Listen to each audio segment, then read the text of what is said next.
Right now, as you watch this, you are living in the past. Not metaphorically, not philosophically, literally.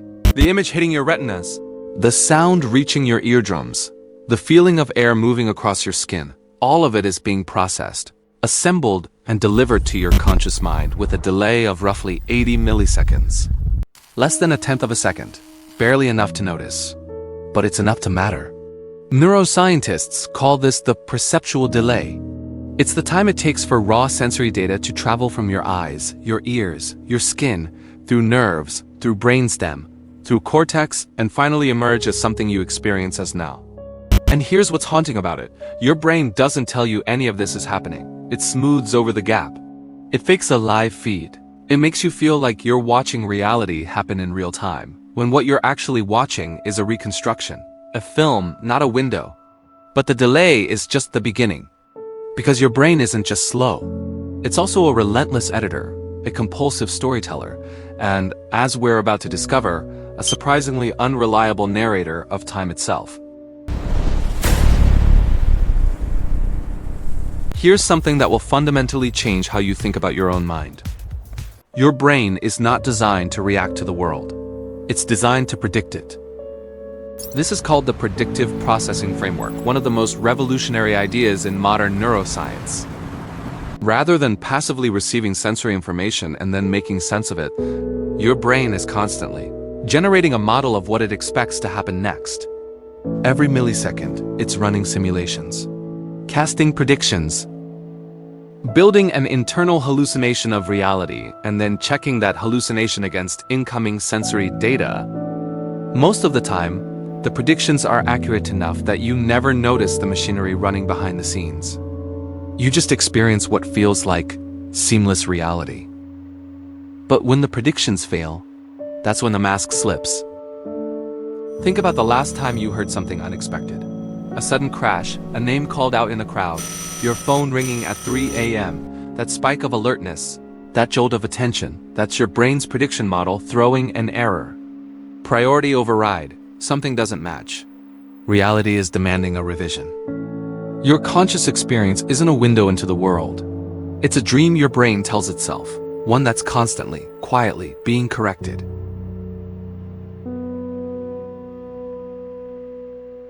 If your brain is constantly predicting, then what happens when it predicts something it shouldn't be able to predict? You've felt it before. That eerie electric sensation that you've been here before. That this moment, this specific, unrepeatable instant has already happened. Déjà vu. For centuries, it was dismissed as mystical, a glimpse of past lives, a crack in the simulation. The neuroscience is stranger and arguably more unsettling than any of those explanations. What researchers now believe is happening is a misfiring of the brain's memory and prediction systems. Specifically, the hippocampus momentarily processes a current experience through the same neural pathway it uses for memory retrieval. It stamps already seen on something it's encountering for the first time. You feel like you're remembering, but you're not. You're experiencing a glitch in the time labeling system, a momentary confusion between now and then. And this raises a quietly terrifying question.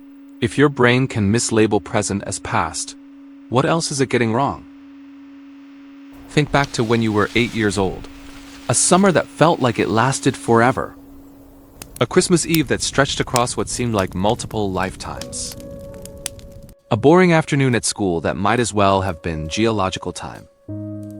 Now think about last year. Where did it go?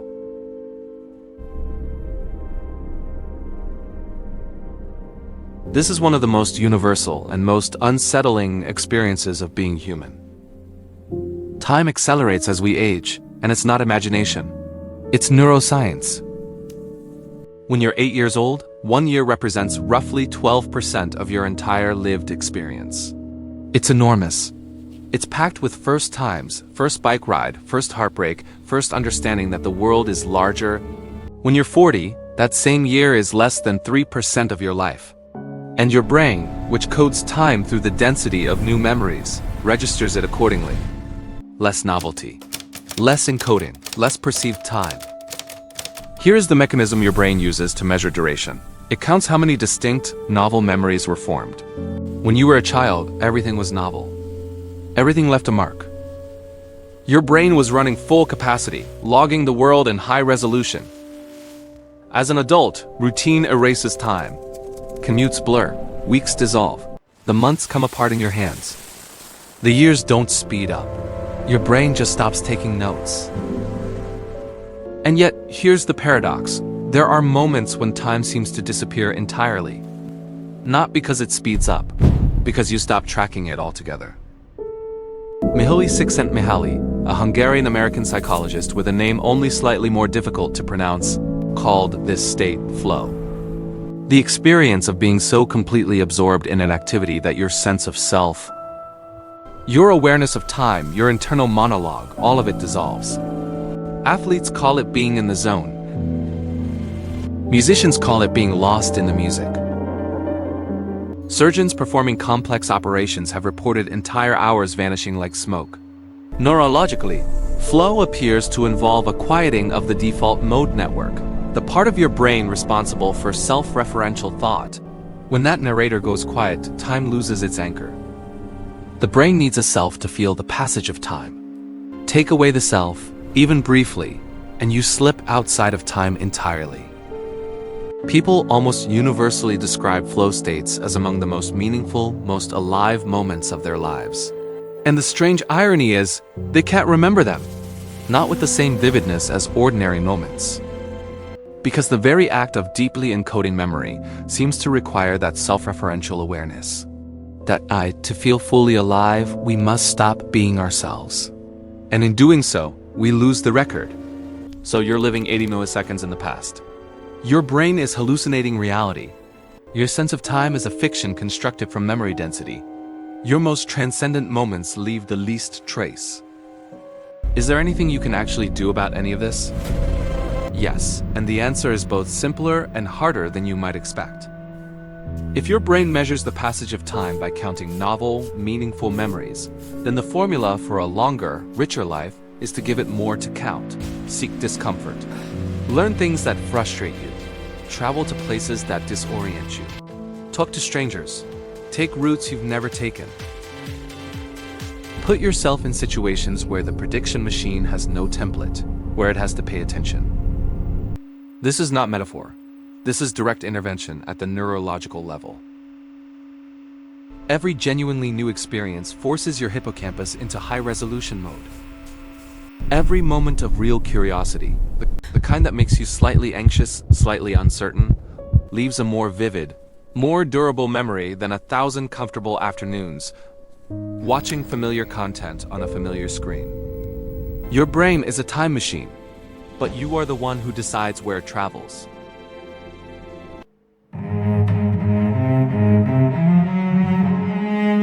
Here's what we know. You are always 80 milliseconds behind reality.